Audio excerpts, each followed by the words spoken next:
In this video, I'm joined by Afrikaans FC as we take a look at some early standout players from the first 2 months of the inaugural Northern Super League season. Today, we're talking about three teams: AFC Toronto, Calgary Wild FC, and Halifax Tides FC, and each of us is picking one player from each team who's really caught our eye so far. This isn't a deep stats breakdown, it's all based on the eye test, vibes, and who's been fun to watch in these opening matches. So let's get into it. Today's video is going to be all about the Northern Super League and more specifically the early standout players in the first 2 months of this inaugural season. As you can see on the screen, I got a special guest with me. It is none other than Afrikaans FC. Now, if you are a fan of the Canadian men and women's teams, including the youth teams, and or if you're a fan of African men and women's teams, then please you need to subscribe to Afrikaans FC. I will include a link to his channel in my description. But hey, do you want to say hi to everyone? Hello, everyone. Thanks for having me. Wilson North Abbey. It's been good. I don't think I've seen you. This is our first time talking since the home opener for AFC Toronto that we met up for. So it'll be interesting to see kind of how you've seen the league go from that point. I know I have my thoughts, and I know you have yours as well. Yeah, no, exactly. That's a perfect, nice little segue. So as I mentioned, today's video will be focusing on the early standout players for each team in the league. But before we jump straight into that, it has been 2 months since Canada's first professional women's soccer league, football league, kicked off. And so, Akwasi, Afrikaans FC, what are your early impressions with the league so far? I think I've liked the flow of how the games have kind of started to look. I think the first thing I was talking to some friends and different people who really adamant with this. I was saying, let's see what attendances say once you get past the opening weeks for everyone, see what it is. And it's been looking good, right? So Calgary just had a game against Toronto, and it was about 3,000 or so folks that came to McMahon Stadium.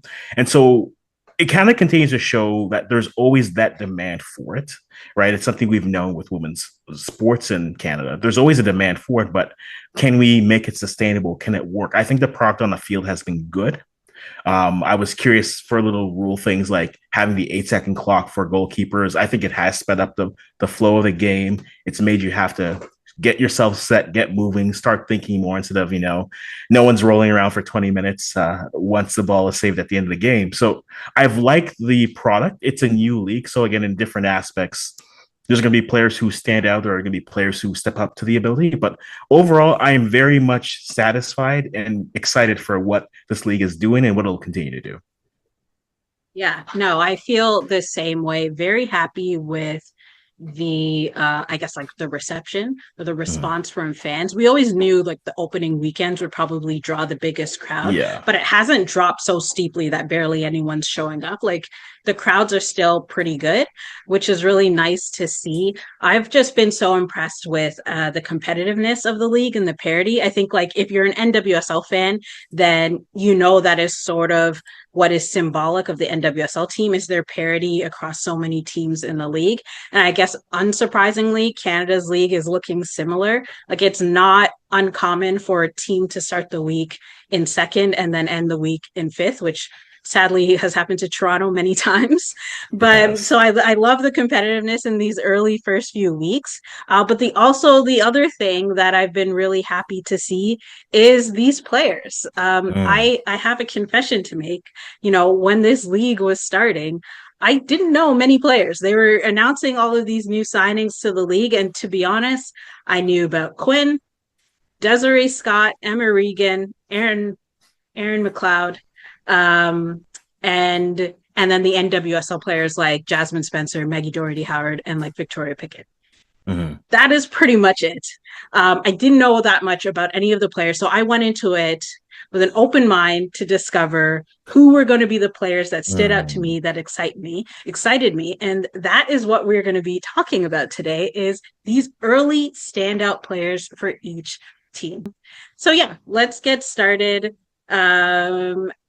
Afrikaans FC, I will let you kick it off. We'll start with AFC Toronto. Who has been your standout player so far?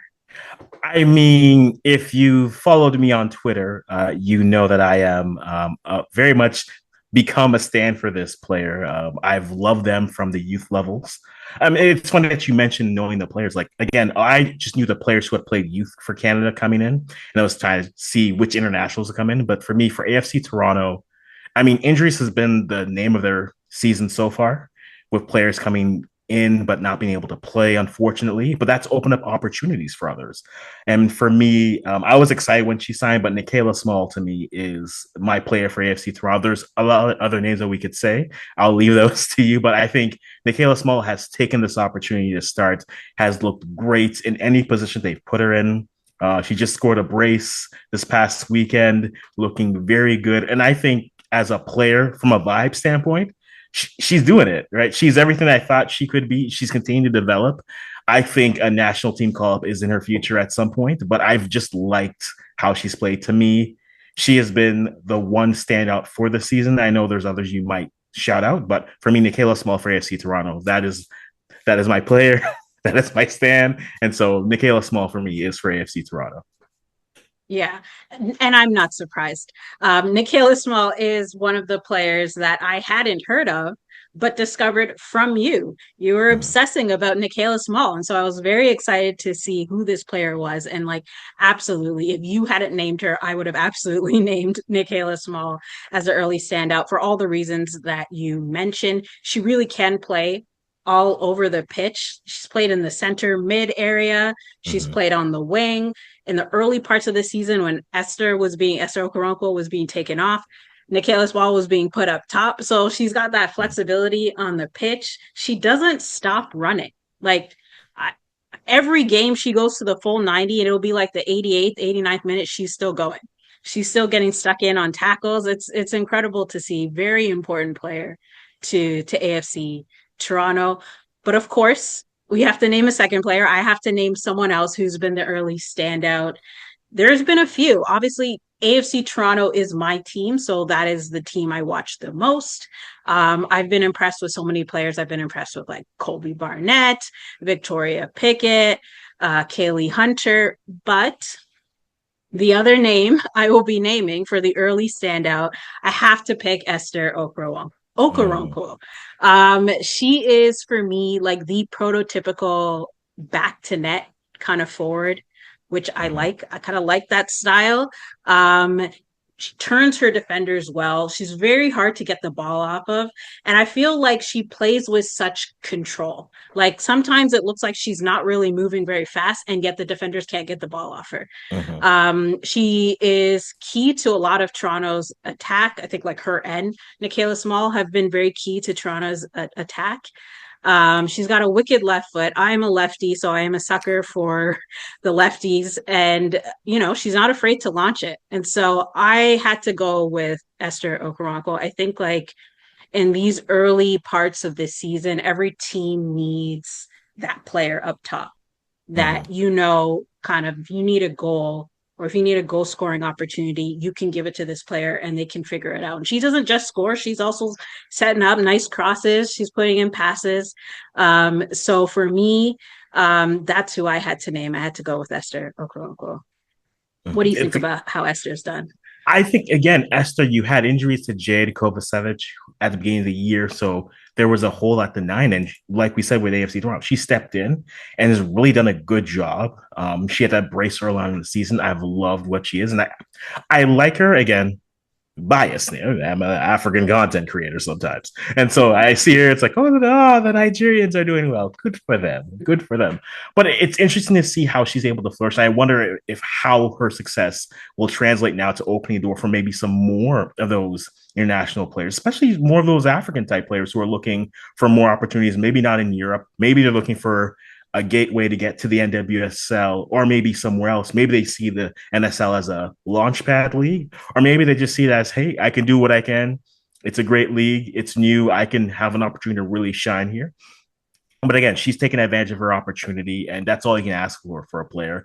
Loved her. And again, that first game that we saw, you could definitely see she was feeling it out. But as the season has gone on, you definitely see her be better, more confident in her dribbles, being a large target in the box if you ever need a cross to be sent in. So loved her game and not a bad choice, though I do want to shout out Victoria Pickett. I think she kind of goes, she's been steady the whole year and you kind of don't always notice her, but she's in the midfield sprinting one way or the other. Another AFC Toronto player who just never ceases to stop running. So shout out to the Victoria Pickett there as well.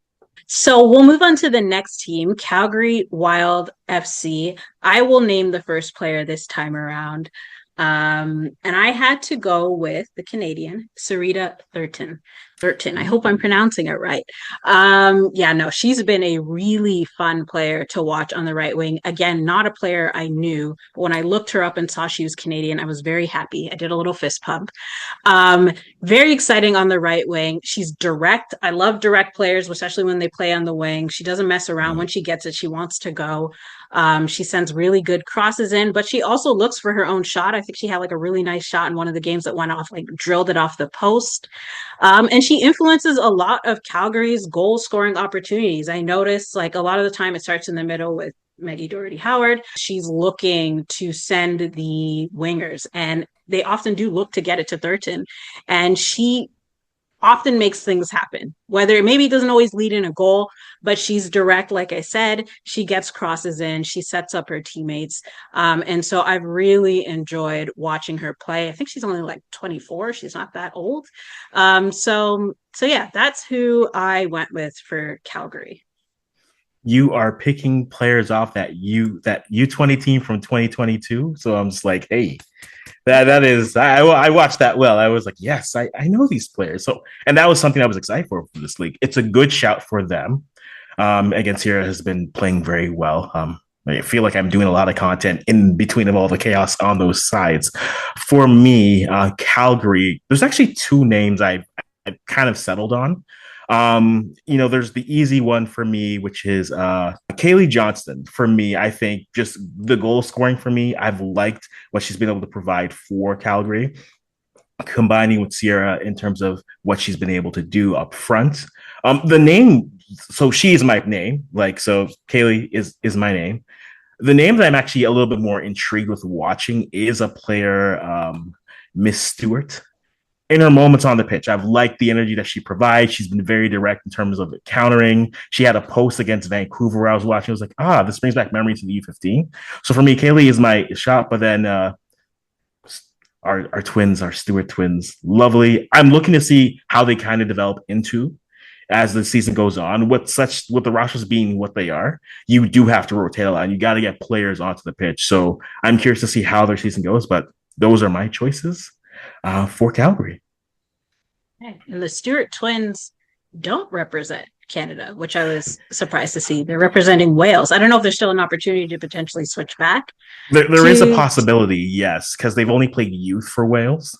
So you could still do a youth switch, or you can do the FIFA one-time switch. That is probably a different type of video, different content for later. But I'd be curious to see what that ranking is, especially when we talk about Montreal and some of their players, because we've had a little bit of that conversation as well there. Okay, interesting. Okay, so then let's move on to the next team, Halifax Tides. I will let you start this one. You're gonna let me start? The unfortunate thing with Halifax is everyone else is bunched and still fighting, and Halifax are trying to find their footing right now. So it's tough for them. You were hoping that maybe all the teams would have some of that parity, and Halifax is just a little bit below that line. Sarla Miller, leading goal scorer for Halifax. I wanted to say Aaron McLeod. That is still a kit I need to get. I need to get that goalie Aaron McLeod kit. But Sarla Miller, for me, goal scoring, giving that team life when they've needed it. I've liked what she's done. And for me, she's a player that I wasn't too familiar with. So I've loved what I've seen in terms of her play on the pitch. But that's my vibe, and that's kind of who I'm going with there. What about yourself? Who for the Tides have stood out for you? Yeah, so Ciela Miller very good shout with her. I agree, they have had the slowest start, unfortunately. I think like the top 5 are very close. Halifax is a little bit off, but they had that big win versus Ottawa, which surprised people because Ottawa just had beaten Toronto 4-0. So maybe they are on the upswing. It was between 2 players for me. It was between Megumi Nakamura or the person I am going to go with, which is Sydney Kennedy. I think Sydney Kennedy has been a bright spot for Halifax, another Canadian. I enjoy watching her on the left wing. Again, I love those left wingers. And it makes me think about the future of Canada. I don't know if Sydney Kennedy is going to get a call up, but I do feel like when I think about the wing for Canada, that left wing, I feel is available. Like, I think you got Olivia Smith, who's on the right. Sometimes Janine Sonis plays there, but I do feel like there's an opportunity on the left with Chloe Lacasse still out with her ACL, and so I'm always looking for that. And I've loved watching Sydney Kennedy on the left wing. I think she's got really good dribbling skills. She's very direct. She wants to attack and create. And a team that has struggled to start the season, I think before their second last game, they had only scored 1 goal. Like the whole season. A team that's struggling to score and trying to find their footing on the attack. She has been someone who hasn't stopped trying to push and trying to score. And so I've enjoyed watching her play.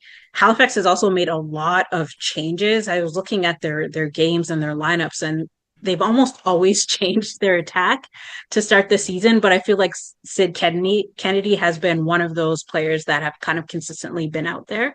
And I think that's for a reason. And so, I went with Sydney Kennedy. So those were our picks for the early standout players from AFC Toronto, Calgary Wild, and the Halifax Tides. Let us know in the comments which players you've enjoyed watching from these 3 teams so far this season. Special thanks to Afrikaans FC for joining me on this video. Stay tuned for our next one where we'll name our early standouts for Montreal, Ottawa, and Vancouver. As always, please like this video and subscribe, and I'll catch you all in the next one.